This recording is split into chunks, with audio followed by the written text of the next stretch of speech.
Hello! Que bom que você chegou aqui no segundo vídeo. Se você não assistiu o primeiro, eu recomendo, para poder entender melhor a sequência do que a gente está conversando. Mas se você já assistiu, sabe que a proposta é nós darmos uma passeada pela Bíblia para entender melhor o plano de salvação de Deus para nós através de Jesus. Bom, nós já vimos então que Deus criou o homem, tinha perfeita comunhão com ele, mas o homem escolheu pecar. E esse pecado foi muito além de comer um fruto, né? Nós temos aí a representação deste fruto, mas já começa com a própria desobediência à ordem de Deus. Deus disse ao homem: você pode comer qualquer fruto de qualquer árvore, menos desta árvore. E ele comeu exatamente aquele fruto, porque foi dito a ele pelo diabo, representado pela serpente, que ele teria os mesmos conhecimentos, os mesmos poderes de Deus. Então aí entra algo muito maior, que é a motivação do coração do homem, de querer ser igual a Deus, de querer ser independente de Deus, de querer ter os mesmos poderes de Deus e não se contentar com a condição limitada de homem. Então, por isso que foi tão sério e por isso que teve as consequências que teve. A partir de então, este homem e essa mulher, Adão e Eva, foram expulsos do jardim do Éden, do paraíso, e continuaram a sua vida, tiveram filhos, e essa humanidade foi se procriando, mas se procriando em maldade. A maldade, ela foi se multiplicando no homem. Nós temos o exemplo do próprio Caim, que matou o seu irmão Abel, e isso é só para ilustrar o quão mal eram os homens. E o pecado e a maldade do homem cresceram de tal forma e tomaram conta de tudo, a ponto de Deus olhar e falar: vou precisar começar de novo. Aí é que entra a nossa conhecida história de Noé. A gente pode entender um pouquinho melhor aqui em Gênesis capítulo 6. A partir do versículo 11, fala assim, ó: ora, a terra estava corrompida aos olhos de Deus e cheia de violência. Você pode imaginar o cenário. Ao ver como a terra se corrompera, pois toda a humanidade havia corrompido a sua conduta, Deus disse a Noé: darei fim a todos os seres humanos, porque a terra encheu-se de violência por causa deles. Eu os destruirei com a terra. Você, porém, fará uma arca de madeira de cipreste, divida em compartimentos e revista de piche por dentro e por fora. Lá no 17. Eis que vou trazer água sobre a terra, o dilúvio, para destruir debaixo do céu toda criatura que tem fôlego de vida. Tudo que há na terra perecerá, mas com você estabelecerei a minha aliança, e você entrará na arca com seus filhos, sua mulher e as mulheres de seus filhos.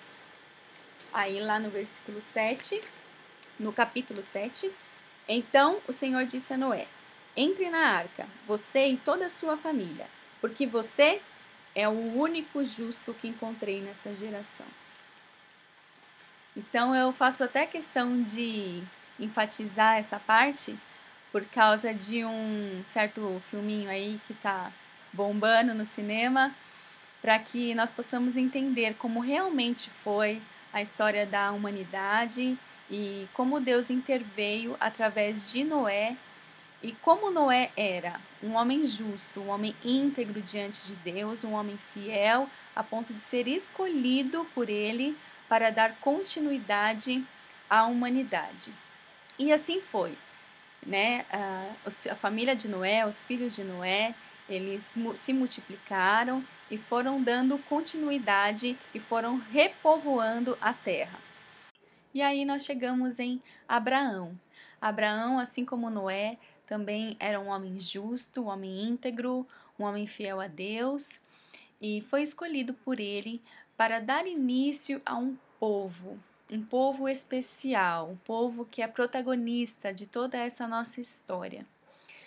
Deus prometeu a ele um filho, sendo que ele já era muito velhinho, a sua esposa Sara também já era velhinha e além disso estéril. Mas como Deus é um Deus de milagres e tem que dar suas pitadinhas na história com milagres, ele escolheu fazer dessa forma. E este filho prometido chama-se Isaque. Isaque é um filho muito especial, mas não representa um povo. Ele tem também 2 filhos com a sua esposa Rebeca, e os filhos chamam-se Esaú e Jacó. São 2 filhos, mas também não representa um povo. Então, Jacó, por sua vez, já trabalhou um pouquinho mais e fez 12 filhos. E um momento da história, Deus muda o nome de Jacó para Israel. Então aí já começa a tomar forma e a gente sabe que a partir desses 12 filhos de Israel é que começa a se formar o povo. Desses 12 filhos, tem alguns nomes que não são muito familiares, como por exemplo Ruben, Levi, Simeão, Judá e José. José era um filho muito especial para Jacó e Jacó tinha ele assim como seu preferidinho. Por isso, gerou inveja nos seus irmãos e os seus irmãos o venderam para o Egito como escravo. Chegando no Egito, ele era um homem muito inteligente, muito sábio e ele foi colocado em altos lugares no Egito, né? Depois de uma história muito sofrida, ele chegou ao governador do Egito, abaixo somente do faraó. E a história foi rolando e, num certo ponto, ele trouxe a sua família para o Egito, então toda aquela família de Jacó, que já não eram mais os 11 filhos, eles já tinham mulheres, eles já tinham filhos, já eram um pessoalzinho assim considerável. Eles foram todos morar no Egito através de José e eles ficaram lá no Egito. O tempo foi passando e eles foram se multiplicando por lá e aí já não tinha mais José, já não tinha mais, muito menos Jacó, mas o povo foi se procriando lá no Egito e o povo foi crescendo.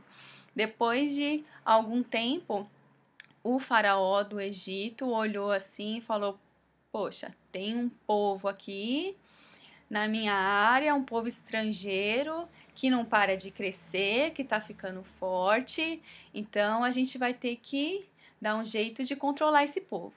Então aí foi que subjugaram esse povo de Israel e os tornaram escravos no Egito.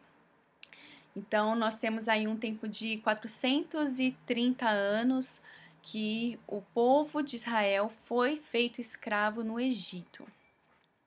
Depois desse tempo, nós temos uma outra figura muito importante, que é Moisés. Moisés, muitos conhecem a história também, ele nasceu nesse contexto, ele nasceu como escravo, e nasceu numa época já que o faraó queria matar todos os meninos que nascessem, porque mesmo escravos, o povo estava muito grande. Então foi aí que Moisés foi salvo por um plano lindo da sua mãe que o colocou no rio e ele foi encontrado pela filha do faraó e foi adotado. Então ele cresceu como príncipe no Egito, sendo que o seu povo estava ali escravizado. E a partir de um plano lindo de Deus na vida de Moisés, ele deixou o seu lugar como príncipe no Egito e se tornou o libertador daquele povo. Então, nós vamos parar por aqui em Moisés, porque a partir de que Moisés liberta o povo, aí já começa um outro capítulo na história e tem muito mais aí pela frente até nós chegarmos na cruz de Jesus. Mas para que você não pense assim que uma coisa está muito longe da outra, eu queria deixar 2 versículos que são promessas de Deus, que Ele fez lá atrás, já avisando Jesus lá na frente. Lembra quando Adão e Eva comeram do fruto? Então, volta lá. Deus disse assim para a serpente. Então, o Senhor Deus declarou à serpente: uma vez que você fez isso, maldita é você entre todos os rebanhos domésticos e entre todos os animais selvagens. Sobre o seu ventre você rastejará, e o pó comerá todos os dias da sua vida. Porém, inimizade entre você e a mulher, entre a sua descendência e o descendente dela. Este lhe ferirá a cabeça, e você lhe ferirá o calcanhar.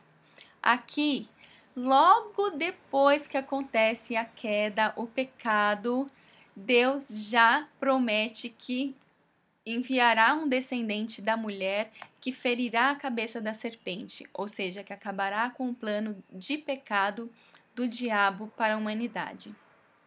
Depois, em Abraão, quando Deus chama Abraão, ele diz assim: então o Senhor disse a Abraão: saia dessa sua terra, do meio dos seus parentes e da casa de seu pai, e vá para a terra que eu lhe mostrarei. Farei de você um grande povo, e o abençoarei. Tornarei famoso o seu nome, e você será uma bênção. Abençoarei os que o abençoarem, e amaldiçoarei os que o amaldiçoarem. Por meio de você, todos os povos da terra serão abençoados. Então já está falando aqui que por meio de Abraão virá um povo e que todos os povos serão abençoados por causa de Jesus que virá deste povo.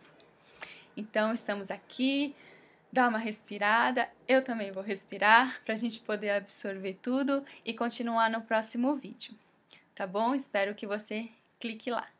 Tchau, tchau!